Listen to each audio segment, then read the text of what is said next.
How do you calculate statistical power for A/B tests?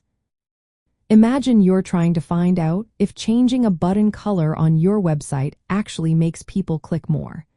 How do you know if your test is good enough to trust the results? That's where understanding how to calculate statistical power comes in. Statistical power is the chance that your test will correctly spot a real difference between your control group and your variation when such a difference exists. It helps you avoid missing out on important changes because your test was too weak. Usually, a power of 80% is recommended. That means there is an 80% chance your test will detect a true effect if it's there. To figure out the power of your A/B test, you need to know a few key things.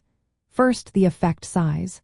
This is the smallest change you want to be able to detect, like a 2% increase in conversions. Next, the sample size. This is how many visitors or users are in each group. Larger sample sizes give your test more power because they reduce randomness. You also need to set your significance level, often called alpha, which is usually 0.05 or 5%. This is the threshold for deciding if the results are statistically significant. The lower the alpha, the harder it is to say there is a real difference, which can lower your power. Lastly, you need to know the variability or standard deviation of your data. Less variability makes it easier to detect differences, boosting your test's power.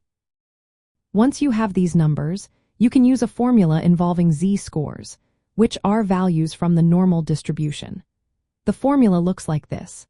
The sample size per group should be at least 2 times the square of the sum of the z-score for your significance level and the z-score for your desired power, divided by the effect size divided by the standard deviation. In simple terms, you plug in your effect size, variability, and the z-scores for your alpha and beta levels into the formula. The result tells you how many people you need in each group to confidently detect the effect. If you already have a set number of visitors, you can also work backwards to find out what your current power is. Most marketers and Saas companies use online calculators or software to do these calculations quickly. You just input your expected effect size, baseline conversion rate, desired power, and significance level. The tool then tells you the minimum sample size needed or the power of your current test. When planning your tests, consider your minimum detectable effect. If you want to find small improvements, you will need a larger sample size or longer test duration. Knowing your baseline conversion rate helps estimate variability, which impacts how many visitors you need. Also, think about how long your test should run based on your traffic volume to reach the required sample size. Remember, choosing between one-tailed and two-tailed tests affects your sample size needs. One-tailed tests look for improvement only, so they need fewer participants.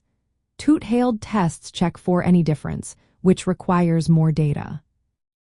In the end, calculating the statistical power of your A/B test is about balancing your effect size, sample size, and confidence level.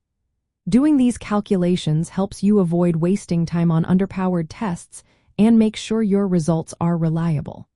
Using Saas testing tools makes this process easier, so you can focus on making smarter decisions based on solid data.